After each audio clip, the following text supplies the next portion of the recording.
Often, the most important physics in our simulation, like the wake behind the wing, happens in empty space. How do we tell the mesher to create a fine mesh there where there's no geometry to click on? This is where we need body of influence. This is the exact job of body of influence, or BOI. Look at the images on the slide. The airfoil on the left without a BOI has a coarse mesh in the critical weight region, but the image in the middle shows the result with body of influence. We have created a perfect zone for high quality mesh exactly where we need to capture the physics. A body of influence is simply a control zone that we create for the measure. Today, we are going to learn practically how to build these control zones for the two models you see here, the two-dimensional airfoil and the three-dimensional Ahmed body. Let's begin.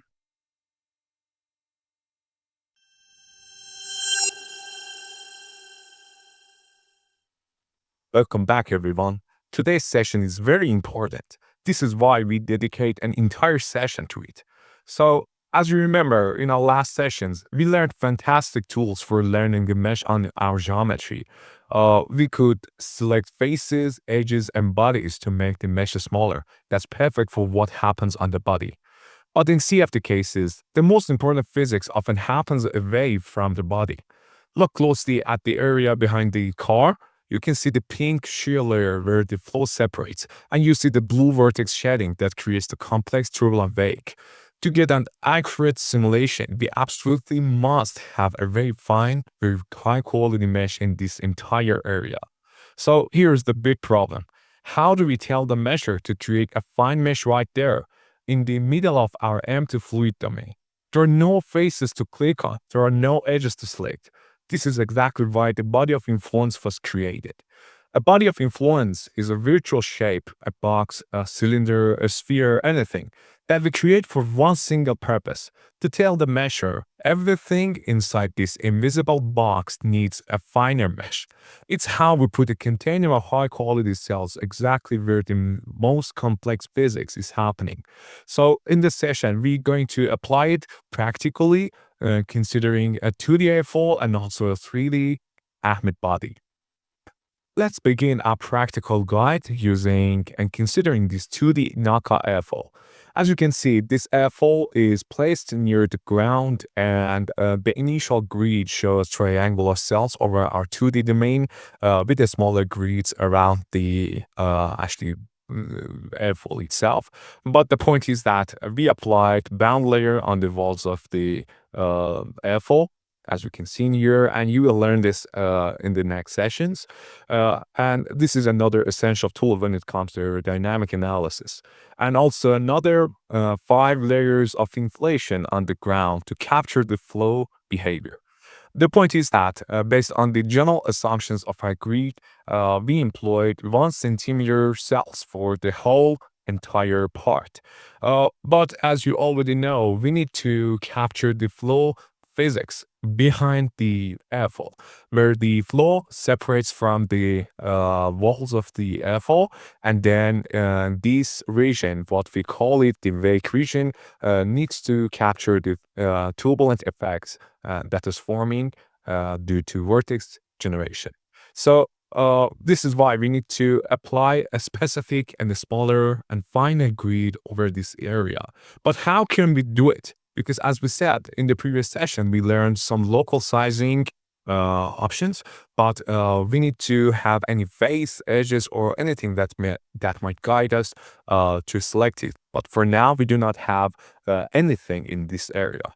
This is why we need to reproduce another part by getting back to ANSYS DesignModeler, and we need to do some preliminary works prior to get to body of influence. So let's quit ANSYS Meshing, and this time I want to load DesignModeler software one more time to modify the geometry. Very well. So as you can see in here, we designed the whole part, but we need another separate and individual surface for a two-dimensional simulation to apply and employ body of influence tool. So I want to create and produce another separate sketch on the XY plane.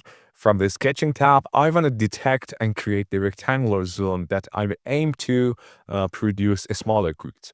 So I guess this can be placed exactly in front of the airfoil, and this gonna be continuing for a longer time and a longer length. So from the dimensions tab, I want to just specify the specifications of that. Maybe the general tool would be a great help in here, and also the width of our rectangular zone. So based on the configuration that I can see, maybe half meter is appropriate for us. And also this can be somehow about 3 centimeters. So what I aim to do is producing a smaller grid in this area. And one more thing, as you can see in here, one and only domain is the pole part, but we need to have an individual and independent surface body for BOI. So from the concepts tab, I follow surfaces from sketches, selecting sketch 3. And do not forget that, as I said, it has to be independent, and I do not need to actually attach it or combine it with the other one. And I want to call it BOI. So this is the final results, and you can see the intersection between these two areas, but it's not important because it's just a virtual body.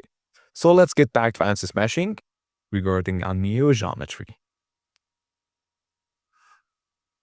Very well, guys. So as you can see in the 3 outline, now we have 2 separate bodies. One is the fluid region and the other one is the BOI. It doesn't matter because as soon as we apply the body of influence tool, this extra region will be removed and it's just a virtual one. So we need to follow the same path to apply a sizing. First of all, we want to apply this on this surface. After selecting that, from the definition part, we need to use the body of influence. So the software asks for the body of influence, and this means that it's asking for the virtual body that we created. So simply we can apply it. Do not forget that the body selection tool was activated. And for this specific area, we need to have a smaller grids. Maybe 1 millimeter would be appropriate. So let's check the final results together. Very well. So this is the final body that we created. As you can see in here, we successfully could establish fine grid near the area that we expected rake region.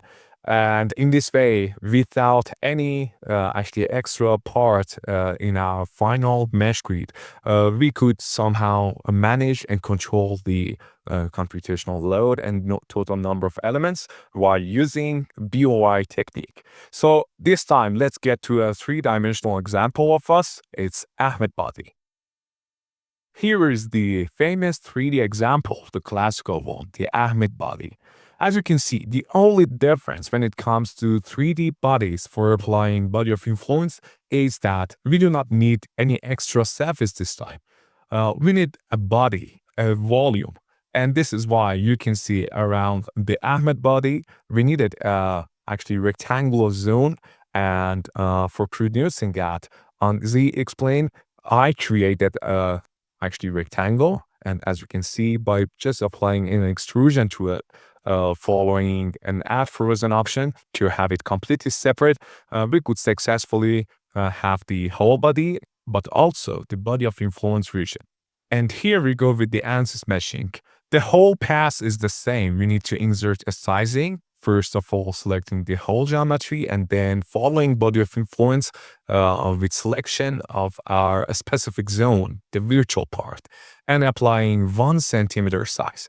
And here we go with the final results. You can see that if I just checked it from the other side, you can see that exactly around our Ahmed body, we could define a smaller grids and somehow refining the mesh grid. And this is the power of body of influence. And of course, you need it in maybe most of the CFD simulations. This is why we put emphasis and dedicate as individual an independent session to it.